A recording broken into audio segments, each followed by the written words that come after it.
Hi, my name is Cindy, and this is my presentation about word categorization. This is the way I usually learn. I use my own personal style. I use my favorite colors because it makes me feel motivated. And the categorizations I used were six, but obviously each one has their subcategory.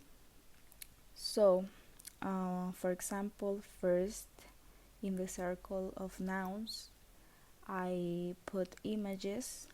I usually use images for learning nouns because it's kinda easier for me to just focus on the images, and then when I want to say something about it, usually the image appear in my head, so it's easier for me. For example, here I put a rabbit. Why did I put a rabbit in here? Wait, because I put it in order to indicate that here is the section of animals, because animal is a noun.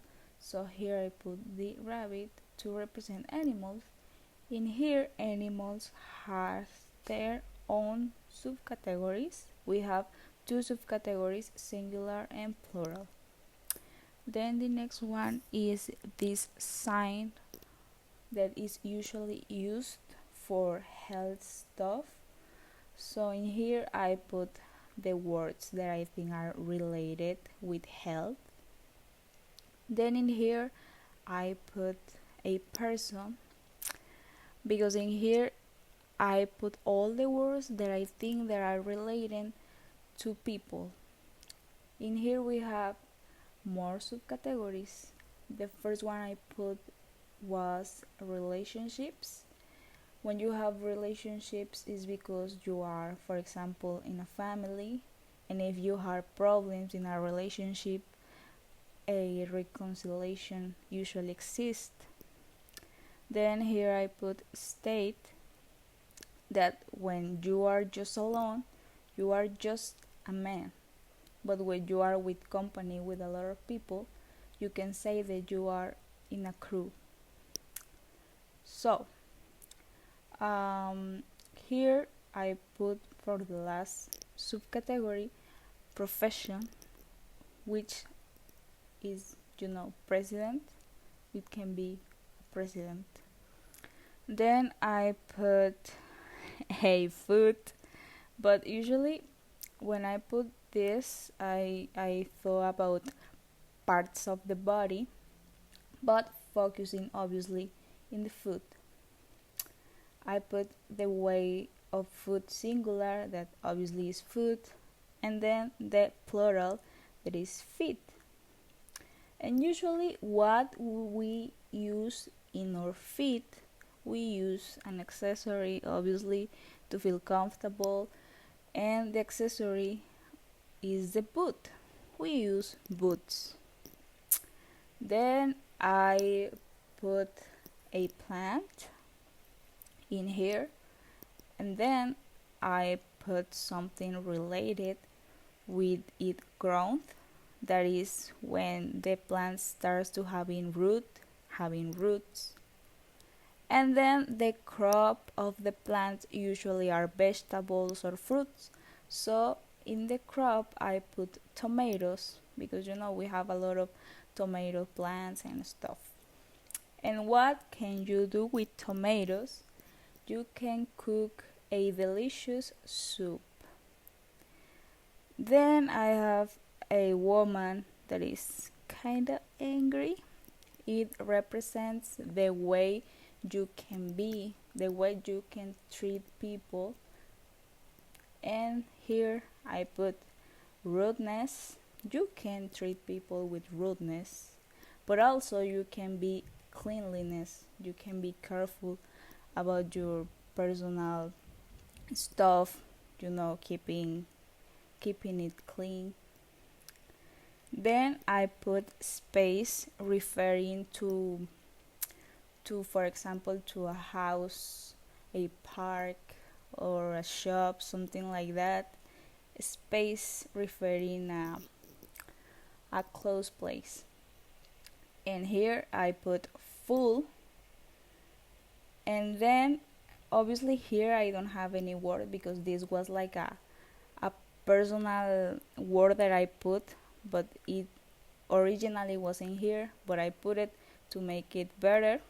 I put full, and then I put empty. What happens when you are alone in an empty place? You can hear your own echoes. Okay, we ended with nouns. Now we go with adverbs.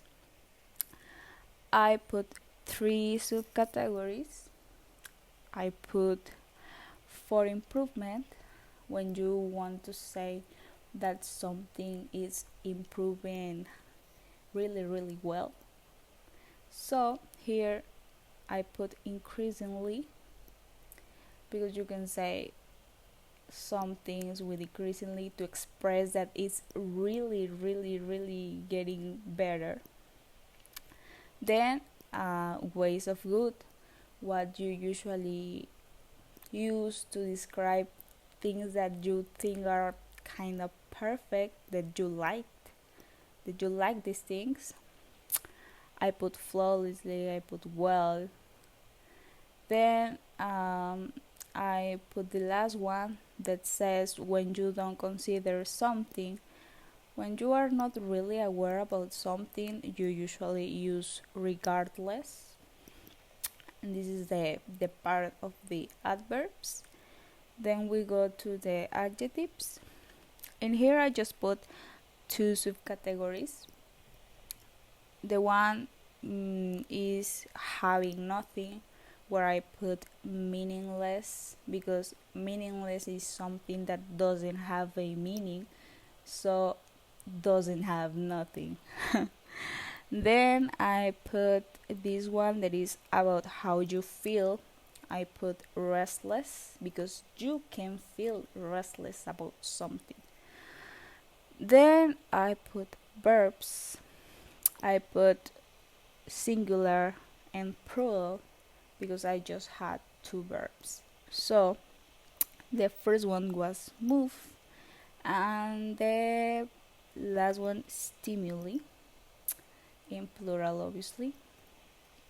Then we have conjunctions. In here I just put 1 subcategory because I just had 1 conjunction, that is but. What does but express? I think it's used when you are giving your opinion, when you want to give a contrast, but it's everything related with opinion. And then the last one is prepositions. In here I didn't put actually a subcategory because I think about is used in a lot of stuff. You can say I have about 2 pairs of shoes.